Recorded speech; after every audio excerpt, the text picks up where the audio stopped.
विश्व का सबसे ऊंचा पशु किस जानवर को माना जाता है? देखिएगा, एक ऊंचा पशु होता है, एक लंबा पशु होता है। हम हाइट की बात कर रहे हैं। गोरिल्ला है, जिराफ है, हाथी है, शुतुरमुर्ग है। आंसर जाएगा जिराफ के साथ, ऑप्शन नंबर 2 के साथ चला जाएगा। ठीक है ना? हाँ जी, आप सभी अगर पहली बार देख रहे हैं, हर बहन हर भाई का सिलेक्शन चाहिए, इसलिए चैनल को सब्सक्राइब कर लें अगर अच्छा लगे, क्योंकि यहां पर एक वीडियो आपको रोजाना 7 बजे मिलती रहेगी। क्वेश्चन नंबर 2, विश्व में कितनी भाषाएं बोली जाती हैं? ऑप्शंस आपके सामने हैं, मिलते हैं 5 सेकंड, आंसर क्लिक करिएगा। हो सकता है आपने इस क्वेश्चन को ना पढ़ा हो, लेकिन आज के बाद कभी भूलेंगे नहीं। तो उम्मीद करते हैं कि आपने अपने दिमाग में क्वेश्चन सेट कर लिया होगा। तो इस क्वेश्चन का जो राइट आंसर जाएगा वो 5000 लैंग्वेज से भी ज्यादा, यानी मिनिमम अगर देखा जाए तो 5000 लैंग्वेज पूरे विश्व में बोली जाती हैं। ठीक है ना? तो यह आपको याद रखना है। ऑप्शन नंबर जाएगा फर्स्ट के साथ। क्वेश्चन नंबर 3, संसार की सबसे महंगी वस्तु क्या है? थोरियम है, यूरेनियम है, सोना है या फिर चांदी है? तो बहुत सारे बच्चों का दिमाग यहां पर सोना और यूरेनियम पर अटक जाता है। तो लगाना क्या है? तो आपको याद रखना है कि सबसे महंगी वस्तु की बात करें तो यहां पर जो राइट आंसर जाएगा वो यूरेनियम के साथ जाएगा। और भारत में जो सबसे नंबर 1 पर है वो है थोरियम, यानी भारत में सबसे ज्यादा थोरियम प्राप्त होता है केरल राज्य में। फिलहाल इस क्वेश्चन का जो राइट आंसर जाएगा वो ऑप्शन नंबर बी के साथ। क्लियर? नेक्स्ट वन की बात करें, क्वेश्चन नंबर 4 स्क्रीन पर यह है, किस देश का कानून सबसे कठोर कानून माना जाता है? अमेरिका है, सऊदी अरब है, भारत है, चाइना है? यह थोड़े से आईक्यू, क्योंकि ये एग्जाम हुआ था, जो आपका एग्जाम होता है आईएएस एग्जाम्स की बात करते हैं, तो उसमें जो हमने स्टार्टिंग के 3 क्वेश्चन पूछे हैं ना, वो स्टार्टिंग के 30 क्वेश्चन जो है एग्जाम के इंटरव्यू में पूछे गए थे। तो हमने कहा उनको रखना बहुत जरूरी है। किस देश का कानून सबसे कठोर कानून माना जाता है? मतलब कोई भी भैया माफी नहीं है। अमेरिका में अगर बात करें, सऊदी अरब की बात करें, भारत या चाइना? तो यहां पर देखिएगा, सऊदी अरब में कोई भी आप छोटा अपराध करो या जघन्य अपराध करो तो कोई मतलब नहीं है। अपराध तो अपराध है भैया, उल्टा लटका दिया जाएगा। ऑप्शन नंबर चला जाएगा बी के साथ। सऊदी अरब की मुद्रा क्या है? यहां पर रियाल है और राजधानी रियाद है, याद रखना है। क्वेश्चन नंबर नेक्स्ट 5 कह रहा है, निम्नलिखित में से राष्ट्रीय उद्यान छत्तीसगढ़ में नहीं है? कौन सा ऐसा राष्ट्रीय उद्यान है जो छत्तीसगढ़ में नहीं है? राजधानी रायपुर होती है। इंद्रावती छत्तीसगढ़ का है, बिल्कुल बात सही है। कांगेर घाटी बिल्कुल है, यहां पर यह भी छत्तीसगढ़ का है, यह भी छत्तीसगढ़ का है और यह भी छत्तीसगढ़ का है, लेकिन ऑप्शन नंबर चला जाएगा बी के साथ। काजीरंगा इस क्वेश्चन का राइट आंसर हो जाएगा। हमसे पूछा था, नहीं है। काजीरंगा कहां का है? काजीरंगा असम क्षेत्र का है। असम का बात करता है, यहां पर एक सींग वाले गैंडे मिलते हैं। क्वेश्चन नंबर नेक्स्ट, तराइन का प्रथम युद्ध कब हुआ था? आपने कहा भाई कब हुआ था, तो 1191 में। किसके मध्य लड़ा गया? तो थोड़ा सा डिफिकल्ट हो जाता है। क्या थोड़ा सा डिफिकल्ट होता है? क्या ऑप्शन है? मोहम्मद गौरी भीम, मोहम्मद गौरी पृथ्वीराज तृतीय, मोहम्मद गौरी जयसिंह या फिर अजय पाल? तो इस क्वेश्चन का जो राइट आंसर जाएगा वो किसके साथ जाएगा? तराइन का प्रथम युद्ध की बात करें 1191 में हुआ, मोहम्मद गौरी और पृथ्वीराज तृतीय के बीच चला जाएगा। ऑप्शन नंबर किसके साथ? बी के साथ चला जाएगा। क्वेश्चन नंबर 7 आपसे कह रहा है, बंगाल को मुगल साम्राज्य से पृथक कर स्वतंत्र किया? किसने बंगाल को मुगल साम्राज्य से पृथक करके स्वतंत्र करने वाला था? मुर्शिद कुली खां की बात करें, शहादत खां की बात करें या सरफराज खां की बात करें या ननाबदीज या फिर आल ऐबक? तो इस क्वेश्चन का जो राइट आंसर जाएगा वो ऑप्शन नंबर किसके साथ जाएगा? ए को लॉक करेंगे भैया, ए के साथ चला जाएगा। अगर पॉसिबल है तो लाइक करते जाना। गुरुजी वर्ड एग्जाम स्टडी, यहां पर क्वेश्चन नंबर 8 आप देख रहे हैं। भारत का पहला शिक्षा मंत्री कौन था? आप जब बात करते हो विदेश मंत्री की तो मैं कह देता हूं कि भाई जवाहरलाल नेहरू विदेश मंत्री थे पहले। ठीक है ना?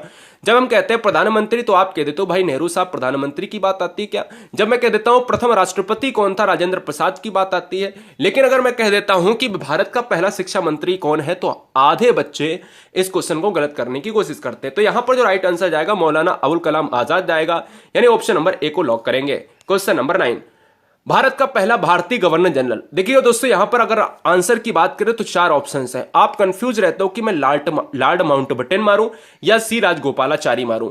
तो आपको याद रखना है कि स्वतंत्र भारत का आप जब से पूछा जाए तो आप बटन मारिएगा। क्या? लॉर्ड माउंटबेटन मारिएगा। जब आपसे कह दे कि भारत का भारतीयों के लिए, भारतीय की बात करें, जो भारतीय क्षेत्र में एक ऐसा गवर्नर आया जिसका नाम था राजगोपालाचारी। जब पहले आप भारतीय पूछे, इंडियन लग जाए क्वेश्चन में, तो आप क्या मारोगे?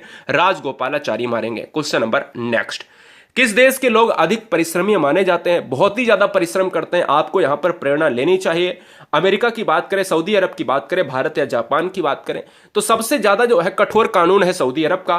भारत की बात करें तो भारत में अधिक परिश्रमी नहीं है, आलसी लोग भी भारत में हैं, तो इसलिए यहां पर एवरेज बनता नहीं। अगर बात करें अधिक परिश्रमी तो यहां पर जापान के लोग हैं। ठीक है ना, यह आपको याद रखना है। जापान में वृद्ध लोग भी सबसे ज्यादा है, यह भी आपको याद रखना है। तो जापान में वृद्ध लोग भी हैं, और यार जापान में जो जीने की क्षमता है ना वो बहुत है। मतलब आदमी जो है 100 के ऊपर जाने कितने आपको आदमी मिल जाएंगे वहां पर। और यहां भारत में जो औसत एज है ना वो 60 साल रह गई है। मतलब आदमी की एज जो है 60 ही साल रह गई है, औसत एज है भारत की 2020 के अनुसार। क्लियर, यह आपको याद रखना है। क्वेश्चन नंबर नेक्स्ट की बात करें, क्वेश्चन नंबर नेक्स्ट क्या कह रहा है 11वां, विश्व मौसम विज्ञान दिवस कब मनाया जाता है? 13 मार्च, 23 मार्च, 31 मार्च या 3 मार्च? तो मौसम दिवस की बात करें तो आपको याद रखना है क्या 23 मार्च को मनाया जाता है। ऑप्शन नंबर किसके साथ जाएगा? बी के साथ चला जाएगा। किसके साथ? बी के साथ चला जाएगा। मैं याद भी करा देता हूं, जैसे अगर आपको ऑप्शंस में अगर यहां पर मार्च मार्च दिया है, हो सकता है ऑप्शंस में आपके एग्जाम में अप्रैल दिया हो, मई दिया हो, है ना, अप्रैल दिया हो, मई दिया हो, जुलाई दिया हो, तो आपके दिमाग में क्या हो सकता है कि मौसम से आपको मार्च याद रख लेना है, मौसम से आपको मार्च याद रख लेना है। और मौसम में 3 शब्द आते हैं तो एक डिजिट भी आपका क्या है, 3 शब्द आता है, तो आप ऐसे भी थोड़ा सा रिलेट कर सकते हो। ऑप्शन नंबर चला जाएगा बी के साथ। क्वेश्चन नंबर दोस्तों 12, क्वेश्चन नंबर 12 थोड़ा सा बहुत इंपॉर्टेंट है। 12 13 बड़ा ध्यान देना, क्योंकि क्वेश्चन करंट में चेंज हो चुके हैं। 12 तो आपका वैसा ही रहेगा। पृथ्वी पर कुल कितने महासागर है? 6 9 5 4। सभी बच्चे रेड बटन को दबाकर सब्सक्राइब कर लें, रेड बटन को दबाकर सब्सक्राइब कर लें, क्योंकि यहां पर मुद्दे की बात होती है बिना समय गवाए हुए। राइट आंसर जाएगा 5 के साथ। पृथ्वी पर कुल कितने महासागर है? 5 है। पृथ्वी पर जल की बात करें, जल का स्रोत क्या है? महासागर है। पृथ्वी पर जल कितना है? 71% जल है, 29% क्या है? स्थल है। यह भी आपको याद रखना है। ऑप्शन नंबर जाएगा सी के साथ। क्वेश्चन नंबर 13 आपका चेंज हो चुका है। क्वेश्चन नंबर 13 पहले आप आंसर दो, क्या हो सकता है? पृथ्वी पर कुल कितने महाद्वीप हैं? जब महाद्वीप की बात करते हो तो याद रखना है 5 महासागर हैं। आप ये कहते तो कि भाई 7 महाद्वीप हैं। अब देखिएगा नई किताबों के अभी क्वेश्चन के अनुसार तो ऑप्शन नंबर बी हो जाएगा, लेकिन अब आपको एग्जाम में पूछा जाता है 2020 के बाद जितने भी एग्जाम होंगे आगे 21 22 23 24 25, है ना, तो याद रखना है आपको क्या लगाना है? 8 महाद्वीप लगाना है, क्योंकि एक नया महाद्वीप को खोज लिया गया है। वह आपको जवाब देना है। नई किताबें जैसे ही आपको मिल जाएंगी मार्केट में, आपको आ जाएगा उसमें। ऑप्शन नंबर चला जाएगा सी के साथ। क्लियर, यह याद रखना है। क्वेश्चन नंबर 14, विश्व टीबी दिवस कब मनाया जाता है? 14 मार्च, 18 मार्च, 22 मार्च या फिर 24 मार्च? बताए। बहुत बढ़िया। विश्व टीबी दिवस की बात कर रहा है तो यार याद रखो कि विश्व टीबी दिवस की बात करता है तो ऑप्शन नंबर किसके साथ जाएगा? 24 मार्च के साथ। मैंने आपको याद करवाया 23 मार्च को हम क्या मनाते हैं? 23 मार्च को मनाते हैं विश्व मौसम दिवस, और टीबी दिवस मनाते हैं 24 मार्च को मनाते हैं। यह आपको याद रखना है। क्वेश्चन नंबर नेक्स्ट, विश्व का प्रथम विश्वविद्यालय कौन सा है? पेरिस विश्वविद्यालय, इलाहाबाद विश्वविद्यालय, तक्षशिला या फिर असम विश्वविद्यालय? विश्व का प्रथम विश्वविद्यालय के नाम में सब बेशुमार की बात करें तक्षशिला के साथ जाएगा नहीं। ऑप्शन नंबर हमारा सी लॉक हो जाएगा। क्वेश्चन नंबर 16, इसरो की स्थापना कब की गई थी? इसरो का मतलब है इंडियन स्पेस रिसर्च ऑर्गेनाइजेशन, और हम कह सकते हैं कि इसरो का मुख्यालय कहां पर है? बेंगलुरु में है। यहां पर अगर बात करें ऑप्शंस की तो 15 अगस्त 59, 15 अगस्त 69, 15 अगस्त 69 की बात करें, यानी अगर बात करें यहां पर अक्टूबर है और यहां पर अगस्त है, और ये 15 अक्टूबर 59 की बात कर रहा है। तो यार याद रखिएगा चारों ऑप्शंस अलग हैं, लेकिन आपको किसके साथ जाना है? 15 अगस्त के साथ चला जाना है, स्वतंत्रता दिवस के साथ चला जाना है। ऑप्शन नंबर चला जाना है भैया सी के साथ। क्लियर। क्वेश्चन नंबर 17, सवाल नंबर 17 कह रहा है स्वामी दयानंद सरस्वती की बात करें या दयानंद सरस्वती का असली नाम क्या था? मलूक दास था, मूल शंकर था, नरेंद्र या फिर दादू? तो अगर बात करें इस क्वेश्चन का राइट आंसर क्या जाएगा? स्वामी दयानंद सरस्वती ने आर्य समाज की स्थापना करी। क्या आर्य समाज की स्थापना करी है? आपको याद रखना है किसकी करी? आर्य समाज की स्थापना करी है। बहुत बढ़िया, बहुत बढ़िया गाइस। क्या आर्य समाज की स्थापना ब्रह्म समाज की दयानंद सरस्वती ने नहीं की है? ब्रह्म समाज की बात करें तो स्वामी राजा राम मोहन राय, और इस क्वेश्चन का जो राइट आंसर जाएगा वो मूल संगर के साथ चला जाएगा। क्वेश्चन नंबर नेक्स्ट, हमारे जीवन का मूल आधार क्या है? जल है, वायु है, भोजन है। अगर जल मिल जाएगा तो क्या जी सकते हो? क्या नहीं जी सकते हो, क्योंकि वायु भी चाहिए। अगर अकेली वायु और जल मिल जाए तो क्या जी सकते हो? नहीं ना, उसके लिए खाने के लिए भी चाहिए भाई, पेट भरने के लिए चाहिए ना, तो यानी आपको पेट भरने के लिए भी चाहिए। अब लेकिन हमें तो यहां पर एक ऑप्शन चुनना था, तो हमने क्या चुन लिया? मूल आधार पर्यावरण होता है। पर्यावरण में आपको सब कुछ मिल जाएगा, हर चीज मिल जाएगी। एनवायरमेंट में आपकी सजीव और निर्जीव दोनों चीजें होती हैं, क्योंकि एनवायरमेंट बनता है एबायोटिक और बायोटिक कंपोनेंट से, जैविक और अजैविक घटकों से। ऑप्शन नंबर चला जाएगा डी के साथ। क्वेश्चन नंबर 19, खजुराहो भारत के किस राज्य में स्थित है? बताइएगा, जवाब दीजिएगा। ऑप्शंस आपके सामने है, राजस्थान, मध्य प्रदेश, उत्तर प्रदेश या फिर पंजाब। तो भैया यहां पर खजुराहो की बात करें तो खजुराहो चला जाएगा part of tiger state. Tiger state किसे कहा जाता है? बाघों का राज्य किसे कहा जाता है? आप कहोगे सर बाघों का राज्य सोयाबीन में सबसे ज्यादा अग्रणी, मतलब सोयाबीन सबसे ज्यादा कहां पर होता है? मध्य प्रदेश में होता है। बाघ सबसे ज्यादा कहां है? मध्य प्रदेश में है। सबसे ज्यादा आपके वन क्षेत्र कहां है? मध्य प्रदेश में। ऑप्शन नंबर चला जाएगा 2 के साथ। क्वेश्चन नंबर नेक्स्ट, भारत में सबसे ज्यादा तेलुगु भाषा कहां पर प्रचलित है? सबसे ज्यादा तेलुगु भाषी क्षेत्र कहां पर है? राजस्थान है, आंध्र प्रदेश है, उत्तर प्रदेश है या पंजाब है? बहुत लिमिट समय के अंदर आप देख रहे होगे कितना कम समय है और क्वेश्चंस धड़ाधड़ और पूरी व्याख्या के साथ। हर बहन हर भाई पहली बार विजिट करें, चैनल को सब्सक्राइब कर लें। भारत में सबसे ज्यादा तेलुगु भाषा कहां पर प्रचलित है? तो दोस्तों इस क्वेश्चन का जो राइट आंसर जाएगा वो किसके साथ चला जाएगा? तेलुगु भाषा का क्षेत्र है आंध्र प्रदेश। आंध्र प्रदेश की राजधानी, आप सभी को पता होगा कि आंध्र प्रदेश की राजधानी, बहुत सारी राजधानियां हो गई हैं। हैदराबाद आंध्र प्रदेश और हैदराबाद आप तेलंगाना के साथ लगाते थे। इसके अलावा अमरावती, इसके अलावा बहुत सी राजधानियां हो गई हैं। सबसे ज्यादा अगर क्वेश्चन में पूछा जाए कि भारत की राजधानियां किस राज्य की है, तो आंध्र प्रदेश की है। ऑप्शन नंबर फिलहाल किसके साथ जाएगा? बी के साथ चला जाएगा। तेलुगु और आंध्र प्रदेश, यानी तेलंगाना की बात करें और आंध्र प्रदेश कब अलग हुए थे? 2014 में ये अलग हुए थे दोनों। कैसे अलग हुए थे? क्योंकि भाई विवाद था भाषाएं के आधार पर। क्वेश्चन नंबर 21, क्वेश्चन नंबर 21 कह रहा है आपसे, हॉकी के खेल में खिलाड़ियों की संख्या कितनी होती है? तो आप क्रिकेट की बात करते हो उतनी हॉकी में लगा देना है। क्रिकेट की बात करते हो आप 11 खिलाड़ियों की बात करते हो, हॉकी की बात करते हो तो 11 खिलाड़ियों के साथ चला जाएगा ऑप्शन नंबर बी के साथ। हॉकी राष्ट्रीय खेल की बात करता है, लेकिन एक आरटीआई में पूछा गया था कि भैया क्या भारत का राष्ट्रीय खेल हॉकी है? तो उधर से जवाब आया था कि भारत का कोई भी राष्ट्रीय खेल नहीं है, लेकिन हम लोग किताबों में पढ़ते हैं राष्ट्रीय खेल कौन सा है? हॉकी है। अगर बात करें आगा खां कप, तो इसी खेल से संबंधित है। क्वेश्चन नंबर नेक्स्ट, भारत में सबसे ज्यादा कौन सी मिट्टी महाराष्ट्र में पाई जाती है? भारत में अगर सबसे ज्यादा मिट्टी पूछा जाए तो आप जरूर मिट्टी पाई जाती है, यानी इंडिया में सबसे ज्यादा जो मिट्टी होती है वो जरूर मिट्टी होती है, ठीक है ना। अगर महाराष्ट्र में सबसे ज्यादा मिट्टी की बात करें तो महाराष्ट्र में सबसे ज्यादा मिट्टी होती है काली मिट्टी, ठीक है ना। ब्लैक सॉइल हो जाएगा। ब्लैक सॉइल यानी काली मिट्टी का रंग काला क्यों होता है? तो टिटेनी फेरस मैग्नेटाइट की वजह से इसका रंग काला होता है। और भारत में कितनी प्रकार की मिट्टियां पाई जाती हैं? तो 8 प्रकार की मिट्टियां पाई जाती हैं, यह आपको याद रखना है। ऑप्शन नंबर चला जाएगा फिलहाल बी के साथ। काली मिट्टी में क्या होता है? काली मिट्टी में कपास होता है। क्वेश्चन नंबर 23, भारत के किस राज्य में कन्नड़ बोली बोली जाती है? राजस्थान है, मध्य प्रदेश है, उत्तर प्रदेश है या फिर कर्नाटक है? तो दोस्तों अगर बात करें भारत में तेलुगु वाला क्षेत्र, हमने बताया तेलंगाना की बात करेगा या फिर आप आंध्र प्रदेश, तो सबसे ज्यादा तेलंगाना आंध्र प्रदेश में, आंध्र प्रदेश तेलुगु क्षेत्र है। अगर बात करें भारत के किस राज्य में कन्नड़ बोली बोली जाती है, तो आप कहोगे क्या? कर्नाटक क्षेत्र में। कर्नाटक की बात करें तो यहाँ की राजधानी आप सभी जानते हो क्या? बेंगलोर हो जाएगी। इसको सिलिकॉन सिटी कहा जाता है। कर्नाटक में एक नृत्य होता है जिसको कहा जाता है यक्षगान नृत्य होता है, यह भी आपको याद रखना है। फिलहाल इस क्वेश्चन का राइट आंसर जाएगा 4 के साथ। क्वेश्चन नंबर 24, पृथ्वी पर सबसे बड़ा वृत्त किसे कहा जाता है? वृत्त यहां पर पूछ रहा है तो पृथ्वी पर एक पृथ्वी बना लेते हैं। यहां पर पृथ्वी गोल है, आप सभी जानते हो। यहां पर अगर 0 डिग्री से 20 से काट दिया तो विषुवत रेखा या भूमध्य रेखा कहते हैं। और यहां पर ऊपर से हम कहते हैं कर्क रेखा 23.5 डिग्री जो है नॉर्थ की बात करें है कर्क रेखा, और यहां पर 23.5 डिग्री की बात करते हैं तो आप साउथ की बात करते हो, यहां पर मकर रेखा। तो ये मकर रेखा है और ये ऊपर वाली कर्क रेखा है। सबसे बड़ा वृत्त कौन सी बनाती है? सबसे बड़ा वृत्त बनाती है भैया यहां पर भूमध्य रेखा बनाती है, इसलिए ऑप्शन नंबर किसके साथ जाएगा? ए के साथ चला जाएगा। क्वेश्चन नंबर नेक्स्ट 25, इनमें से कौन सा नेता है जिसने भारत में गणेश चतुर्थी पर्व की पुनः शुरुआत करने के लिए लोकप्रिय बना दिया?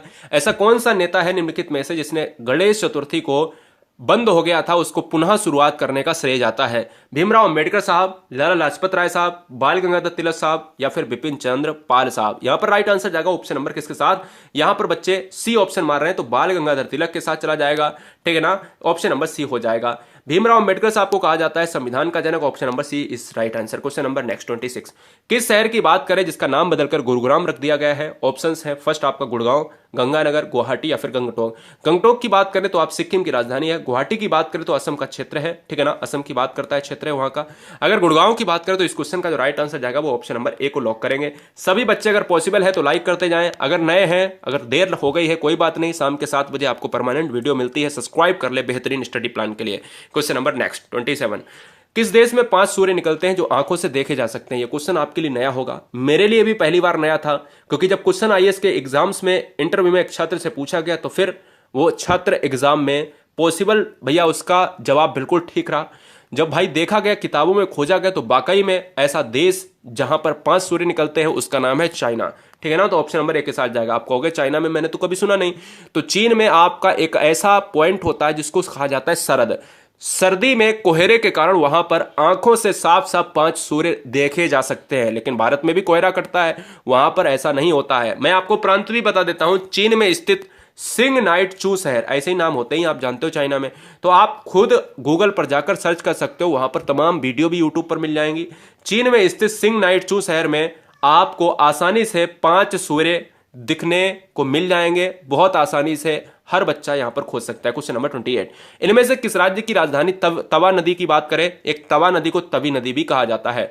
तवी नदी की बात करता है, उस पर तट पर स्थित है हिमाचल प्रदेश, उत्तराखंड, त्रिपुरा, जम्मू कश्मीर की बात करते हैं तो ऑप्शन नंबर किसके साथ जाएगा? डी के साथ। गोवा हमारा मांडवी नदी के किनारे है, हैदराबाद मूसी नदी के किनारे है, कोलकाता हुगली नदी के किनारे है, और फिलहाल जम्मू कश्मीर की बात करें पूरा राज्य ही आपका नदी के किनारे बसा हुआ है। क्वेश्चन नंबर 29, इनमें से कौन सा शतरंज में एक टुकड़ा का नाम नहीं है? शतरंज में मतलब खेले जाने वाला अगर गेम है शतरंज, अगर क्वेश्चन में पूछा जाए कि शतरंज किस देश का यहां पर खेल है, किसने दिया है शतरंज, तो शतरंज का उद्भव, शतरंज का विकास सबसे पहले भारत देश में हुआ है। शतरंज की बात करें तो शतरंज में एक विश्वनाथन आनंद एक बेहतरीन चेहरा है, और मैक्सन कार्लसन एक विश्व में खिलाड़ी है जो नंबर 1 पर रहता है। अगर बात करें वहां पर शतरंज में एक टुकड़ा का नाम, तो यहां पर कछुआ हो जाएगा, ओंट, घोड़ा, हाथी, ये सभी होते हैं, लेकिन कछुआ नहीं होता है। ऑप्शन नंबर चला जाएगा 4 के साथ। क्वेश्चन नंबर 30, निम्नलिखित में से कौन सा नृत्य रूप सौंदर्य के लिए संस्कृत शब्द में इसका नाम मिलता है? तो आप याद रखिएगा कौन सा नृत्य की बात करता है। घुमारे, लावानी, कथक, सत्रिया। घुमारे को कहा जाता है घूमर कहा जाता है, लावानी को कहा जाता है लावड़ी कहा जाता है, कथक आप जानते हो, सत्रिया की बात करें तो ऑप्शन नंबर चला जाएगा लावानी के साथ।